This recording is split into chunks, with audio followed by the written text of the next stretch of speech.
GT4 European Series supports Project Mine.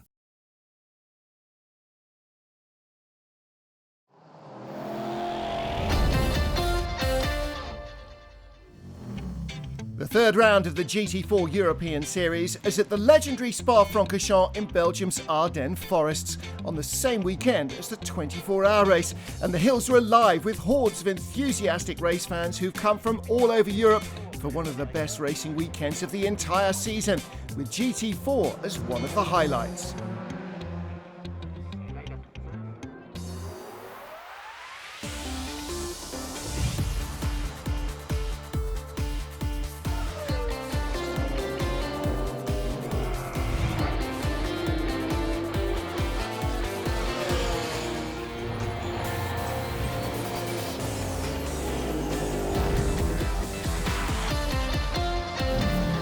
Coming up in this show, we meet several new faces in the paddock. Ricardo van der Ende reveals the secrets of a quick lap around Spa. And there's plenty to see in both races. But as usual, we kick off with the news. The grid grew once again in Spa, the result of a Nordic invasion. Swedes Johan Rosen and Peter Larsson are the first half of a quartet of newcomers with their Primus Racing Ginetta G50. Also making their debut, the Swedish Ekris Motorsport team. They're fielding a Porsche 911 for Håkan Riknes and Magnus Holmström. There is some really fast corners. You have to be, I don't know the word, you have to be brave, yes, that's right, to hold down. And the first time I did Oranje, I thought I have something in my trousers. It was like that and whoops, and it was, yes, I like it.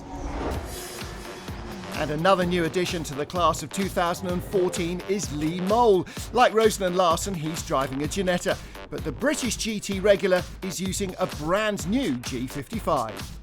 I think we're carrying the weight for the homologated weight, whereas I think the other Ginettas aren't. I think they're lighter. So from that regard, I think we're a little bit off the pace of them, but the car's competitive, I think, from the rest of the cars in the GT4 class. And finally, BMW driver Liesette Braams shows off her brand new set of wheels. She won't be using this new i8 on track, but instead it's destined for the public highway. Futuristic BMW has an advanced hybrid system and plenty of high-tech material and kit on board. She looks delighted with her new car. Well, I saw it in a movie with Tom Cruise a few years ago, and then I said, well, we rewind the movie and just let me see what kind of car it is.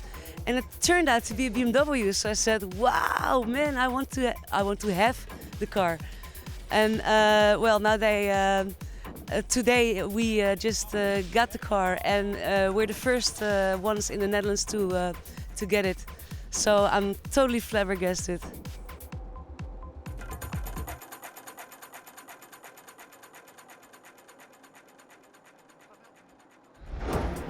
Before we start racing at this legendary track, it's wise to get to know the Spa-Francorchamps circuit a little better. The historic track is one of the personal favourites for many drivers in the GT4 European Series. The changes in altitude, the very fast corners, it all contributes to Spa's status as the true classic in motorsports. Everyone wants to win here. Double European GT4 champion Ricardo van der Ende gives us an insight to the track. We arrive here in the BMW M3, flat out in 5th gear, 220 kilometers an hour. We arrive through the corner, we go a little bit to the left, we dive in the compression of the car, fully loaded in the springs. From this moment on, we accelerate uphill up to 216 kilometers an hour. And then we have the long back straight where we hit 252 kilometers an hour. Eau Rouge, this is one of the corners for the big man.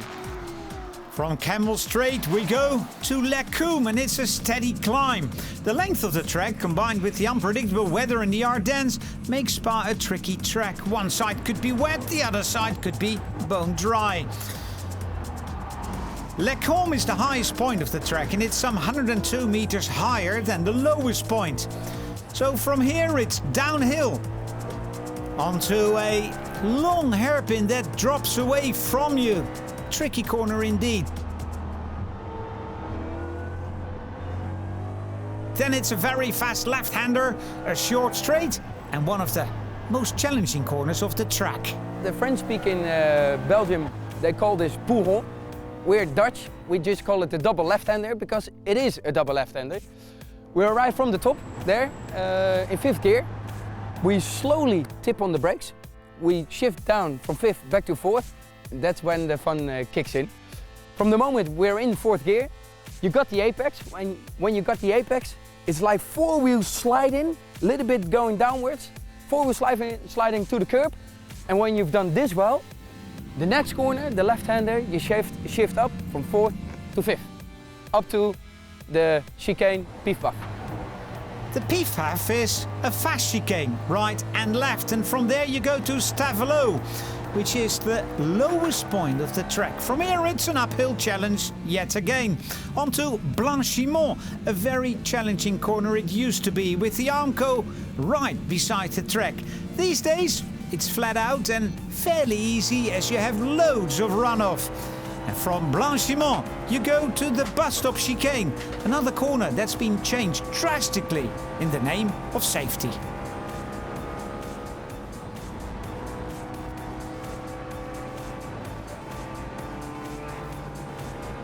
In the good old days it was called the bus stop. That was the last corner of Spa-Francorchamps. That was really like a bus stop. And that's when you're really committed. You hit the curbs on the left, on the right, avoiding the wall, which was right there on the curb zones. That's where you can really make a difference as a man compared to the starting boys. But yeah, Spa-Francorchamps, they needed to change the circuit a little bit for the safety. We arrive here from Blanchimont, flat out 5th gear, nearly limiter, 240 kilometers an hour. We brake at the 100-meter signs and then we go back to 2nd. And then you hit those. It's not my favorite. I just really don't like it. When you got one, then you even got another one. We turn right, we turn left here. You got one of those ugly curb zones again. And then you have to exit towards the start-finish line. The only thing good about this corner is when you've got this one, accelerated to start-finish, then for 7.4 kilometers, you don't hit this corner again. Race day at Spa, and would you look at this? Can there be any finer sight than this circuit bathed in glorious sunshine? On pole position, Jörg Wiebahn in the Porsche, and right beside him, the Nova Race Ginetta of Tino Salvador. Well, he's not alone. The Ginetta's qualifying very strongly. The Rangoni car of Manuel Lasagni lines up in 3rd on the grid, with the Alfab Aston Martin started by Erik Behrens alongside him on row 2. Underway with Jörg Wiebahn, and already as the green lights go on, he's being dropped by the leaders. You can see the Aston Martin right in front, looking for the lead on the inside, but it is the turquoise car of Tineo Salvador who's got the lead, and Wiebahn sideways and around he goes. Was that contact in the first corner? Replay from Peter Christian van Oranje. Ooh, runs into Jesse Antilla in the Ginetta. The Ginetta's on the inside, run out wide and knock Wiebahn into a spin. So there was contact there. So Jörg Wiebahn with an awful lot of work to do, being passed by the safety vehicles as he rejoins. Up the long Kemmel Straight, into the braking area at Lechner. Stefano Stefanelli, the turquoise Ginetta. That's Liesette Braams, the blue BMW, and in front of her, Fabian Lauda in his white Lotus Evora. A little wave of the hand, thank you. He's got by the Ginetta. So Wiebahn continues to claw his way back up the order as our race leader is Erik Behrens in the Aston Martin, on board with Bernhard van Oranje. Peter Christian right in front in the other racing Team Holland car. Didn't get a great exit out of La Source, but Bernhard did and goes straight past with no problems at all. The blue BMW of Liesette Braams mingling in with the Belgian Racing Championship cars that share the track with the GT4s. Jörg Wiebahn up behind her, looking for a move. Into the bus stop he comes, goes around the outside. Ooh, and almost bumps into the back of Fabian Lauda in the Lotus Evora.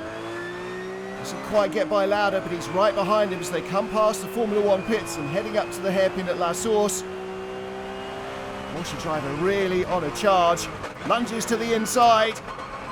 And through he goes. That's 2 places in 2 corners. But the safety car is being scrambled. Incident in the other racing championship that's on track as well. And that means that the pit lane is going to be a very busy place. André Grammatico having a great race in his BMW in the Am class. Adjustment of tyre pressure to take account for the temperatures and the lessening fuel load, and away he goes. And everybody now, I think, going to make their mandatory stops. Marcel, Nooren, Joris, Verheul going to swap over in their Camaro. Bernhard, Oranje and Ricardo van der Ende will swap places as well in the number 101 Team Holland Racing BMW. And out they go, busy pit lane. 108 is in as well, Peter Christian van Oranje swapping with Simon Knapp. And out he goes just in front of Manuel Lasagni in that red Ginetta. Fabian Lauda in the Lotus Evora having a lunge at the bus stop inside Rob Savers. All contact. Didn't quite get the Lotus stop the way he wanted, and I don't think he's going to benefit from that. No, the BMW has come back through on the inside. Oh, sorry about that. Little wave. Here's our 1-2. It's the Racing Team Holland BMWs having a great run. Ricardo van der Ende from Simon Knapp, but closing in is Duncan Heisman in the Camaro. Looking to spoil their party. Into Rivage with Simon Knapp in second place, and there's contact from behind. And that's got to be the Camaro. Through goes Duncan Heisman. Push to pass. I'm not sure the stewards are going to like that. Lead battle, the orange BMW, Ricardo van der Ende. The white Camaro, that is Duncan Heisman, chasing hard, and he needs to get by. The stewards have handed him a 10-second penalty for driving standards. And that means he's got to finish at least 10 seconds in front of Ricardo van der Ende if he wants to win the race. Up into Lechner, the BMW still in front, but around the outside goes Heisman. Very close, but leaving racing room just about at Lechner. Sneaks in front. Checkered flag awaits. First car to the line is going to be Duncan Heisman ahead of the BMW of Ricardo van der Ende. Oh, and outbraking themselves both into the chicane. Simon Knapp first at the line, but jumped the chicane to beat Joris Verheul to the flag. Dramatic stuff. Well, the 10-second penalty for the Camaro drivers. Braams and Heisman dropped down to second behind the BMW, but jumping the chicane cost Simon Knapp. He was dropped to fourth behind Joris Verheul's Camaro as well. Manuel Lasagni won the Ginetta G50 race, but it was André Grammatico, solo driver in his BMW, who came out on top in the Ams. Ma course était très belle parce que ça s'est bien passé. Donc j'ai parti troisième, je finis premier. Et c'est un circuit que j'aime bien. L'année dernière, j'ai fait le championnat belge, BRCC, et nous avons couru à Spa. Et donc je connaissais bien le circuit de Spa. Donc c'est mon circuit préféré. After the break, we take a look at the Hankook tyres being used in this series, and of course, race 2 from Spa-Francorchamps.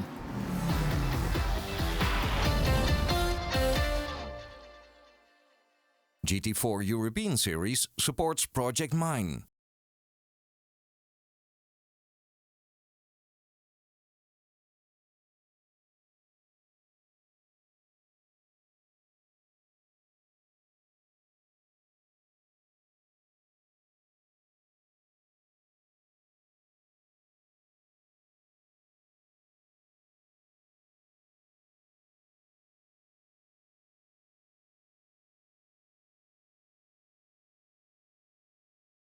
GT4 European Series supports Project Mine.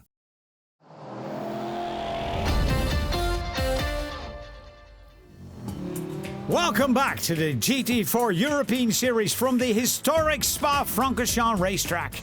In a moment, we'll get to the second race of the weekend, but let's take a closer look at the Hankook tyres first. South Korean company Hankook is best known in motorsports for their cooperation with the DTM series. From this year onwards, the company is also the official supplier of the GT4 European series. The collaboration starts half a year ago with the first contact with the organizer, which I know since years, and he asked me, do you have tires? I said, of course. Okay, then we go for the first test, the BOP test. We had a really good result, and then we signed a contract with each other. Did you have to develop a new tire for the GT4? Did you already have one? No, we already had the tires. We don't have to make development work. This was impossible due to the time frame we have, but the tire works very well. Everybody's happy with the tire performance. We have no tire failures like always. Our engineers made a really good job in advance, so therefore everybody's fine. 6 racetracks, and they all have their own characteristics. The tires have to be well suited to all of them. Spa is not a tire killer. It's very smooth, even it's very fast. You have really high speed corners, but for the tire it's the perfect playground. We hope that the rain is coming now, that we can show our wet tire performance as well. We had no wet race until now, but I have a really good feeling with our wet tires. I trust in my products, and we will see a really good race. If it's dry or damp, it doesn't matter, or rain, it's okay. The cooperation with the GT4 European Series is a logical expansion of the company's involvement in motorsport. The GT4 is, from my point of view, a very interesting class because the cars are very close to street legal cars. Everybody knows the cars are really fast, the cars are really reliable, and from our point of view, it's a really good series for the future. This is the first year of the GT4 European Series. Are you going to support it in the coming years? Of course, we have a 2-year contract, and I hope this is not only for 2 years, we will re-sign the contract hopefully very soon. Sunny Spa in Belgium. You can't say that too often, can you? Ready for race 2 of the GT4 European Series, and on pole position, Duncan Heisman of V8 Racing Chevy Camaro. The Alfab Racing Aston Martin of Daniel Roos will start alongside him, covered in the blue and yellow of Sweden. Third and fourth on the grid are the Racing Team Holland BMW of Ricardo van der Ende and Bertus Sanders, who'll start the Porsche for Pro Sport that was on pole for race 1. They'll be hoping for better fortunes.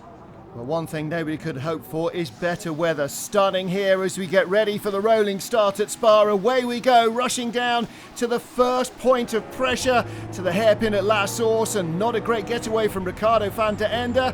He's going to look around the outside. No, he's not. Look at Bertus Sanders all the way around the field. Is he going to take the lead here? He is not. Duncan Heisman leads from Joris Verheul. Sanders a long way out on the outside as he comes back on in third in front of the Aston Martin of Bertil Roos, and everybody else sweeps down through Eau Rouge on board with the lead. A big handful of opposite lock. Ooh, scary stuff on cold tyres through Eau Rouge, but he gets it all together, running out very wide, the BMW. Simon Knapp just hanging on to it there. What a fantastic sight this field makes. Battle for third place. Bertil Roos on the inside, and Bertus Sanders just getting squeezed out. And does that give the BMW right behind a chance? Ricardo van der Ende, he's going to go the long way round the outside at the bus stop. He won't have an overlap. The Porsche on the inside, but the second part of the corner, wow, and there's contact. The Porsche just cuts off the nose of the Aston Martin, has to run out very wide. Bertus Sanders throwing caution to the wind here. Joris Verheul in second place, looking down the inside for the lead of the race. Great move, through he goes. Battle for third at Lake. Oh, and look at the Aston Martin. Daniel Roos right up in the air, climbing over the BMW of Ricardo van der Ende. Bertus Sanders in the Porsche's gone by. Van der Ende just behind him. Wow. On board with Ricardo, up the Kemmel Straight, looking to go around the outside, trying to get to the apex. The Aston's still there, bounces in the air. How did they survive? Here is our lead battle then. Duncan Heisman, the second Camaro, closing in as they drop out of the unnamed left-hander, heading towards the double left at Pouhon, going for the inside line. Heisman moving very assertive here, and Verheul has to let him go back through into the lead. Smoky BMW, that's got to be Ricardo van der Ende, right rear puncture, long, slow crawl back round the lap to get to the pit lane. Down to the Racing Team Holland comes Ricardo van der Ende, but that damage is going to cost them time they'll never get back. We were in a battle with the Aston Martin. Roos, a really good driver, and made up some places because of the bad start. We were in fourth position and tried to overtake the Aston Martin in third. Along the back straight, tried to turn in for the first right-hander. I turned in, but he didn't. I think he locked up or whatsoever, so he crashed into my car on the back wheel, right rear. He went up in the sky, touched me again in the side, and that's all okay. But because of that, I had a puncture and I had to come in. and then restart on the back of the field. So on this moment we're last. How did it look from the viewpoint of the Aston Martin?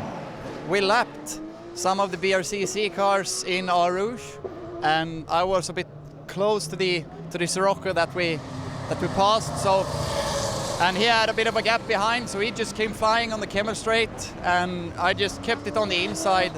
And I mean, he was a bit further ahead, but I was on the inside, so I didn't want to give up my spot.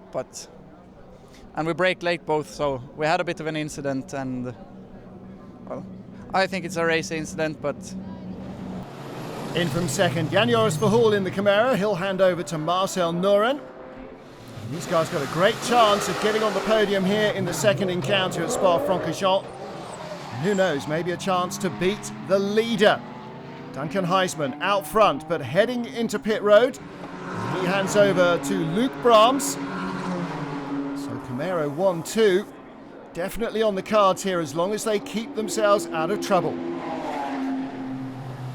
Ready to rejoin. Away goes Luke Braams. Now the question is, where is Marcel Nooren? And the answer, as Luke Braams comes out up the hill from Eau Rouge, is Marcel Nooren is coming down into Eau Rouge. The BMW between them, that's the 101. Ricardo van der Ende and Bernhard van Oranje's car. And with their delay for the puncture, they're not a factor here. So it is still Camaro versus Camaro. And that is Luke Braams. Marcel Nooren further back down the Camel Straight. The Aston Martin still in third. So front engine V8 ruling the roost here in race 2 at Spa-Francorchamps. Well, Marcel Nooren on warmer tyres. Whoa! And really pushing hard at Lechner, trying to catch Luke Braams on the outlap, and goes right off. Don't do that. No, you're going to give them heart attacks. Battle in the Am class. Rob Savers in the BMW, right behind Fabian Lauda in his Lotus Evora. Lotus driver driving solo like André Grammatico, who's leading the Am class again in his BMW, and Savers around the outside. That's a bold move. Here is our race leader, Luke Braams, diving down the hill into Pouon, the double left-hander, but closing in steadily. Marcel Nooren, the second white Camaro. Ignore the BMW, out of sequence because of that pit stop that cost them any chance of a race win here.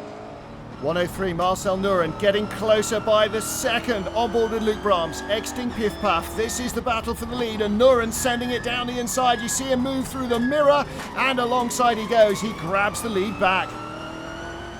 Trouble for Jörg Wiebahn there. The car's ground to a halt at the bus stop. Somebody sprayed oil. Safety car is out. Back to green flag racing at Spa-Francorchamps, and up behind the safety car now. Everybody bunched together. And this is where the danger can happen. There's your race leader, Marcel Nooren in the Camaro, trying to shake off Luke Braams behind. Oh, a huge shunt, and that is the Lotus Evora of Fabian Lauda. Wow! On board with Bernhard van Oranje, Lauda right in front of us. So what happens here? We're climbing out from Stavelot, burying the foot in the throttle. This is flat out all the way. Porsche and the Ginetta in front of Lauda. He tries to go around the outside, changed his mind. Oh, and contact hit by Bernhard van Oranje, who had nowhere to go. The BMW damaged, but a huge shunt for the Lotus. A race of high drama up to the bus stop for the final time. No more dramas surely for Marcel Nooren. He brings the Las Moras Racing Team Camaro to the end of the race, right in front. And he and Joris Verheul claim victory in race 2 at Spa. And that is going to be delight for the team. What a race result. So confirmation victory for the Camaro. The Ginettas finishing in second and third. And again, the amateur class winner is André Grammatico in his BMW. In fact, it's a 1-2 in the Pro-Am class for Las Moras Racing and their Chevy Camaros. Great job. I had a good start. I started 5th, and just before the first corner I had 3 cars. So then it's a race with your teammate, but you're not racing your teammate. You want to keep the tires okay for the last part of the race for Marcel. So that's what we did, and we had a bit of luck because of Ricardo and the Aston Martin. They were fighting, so we had I think a gap of 5 seconds. So eventually I brought the car back to the pit, and Marcel got in the car, and yeah, we had a good race. And that result brings them up into 5th position in the points, just 11 behind 2nd. Although Ricardo van der Ende and Bernhard van Oranje will need some catching, and André Grammatico creeps 1 point ahead into the lead in the Am class standings. What a weekend for him. Fantastic racing, fantastic weather on a fantastic track. Time for our podium finishers to celebrate and get busy with the fizzy. And so we leave the Spa-Francorchamps track. The next round, another historic place, Paul Ricard in the south of France. For now, thank you for watching. For more information, you go to the GT4series.com website, and we say au revoir from Spa-Francorchamps. GT4 European Series supports Project Mine.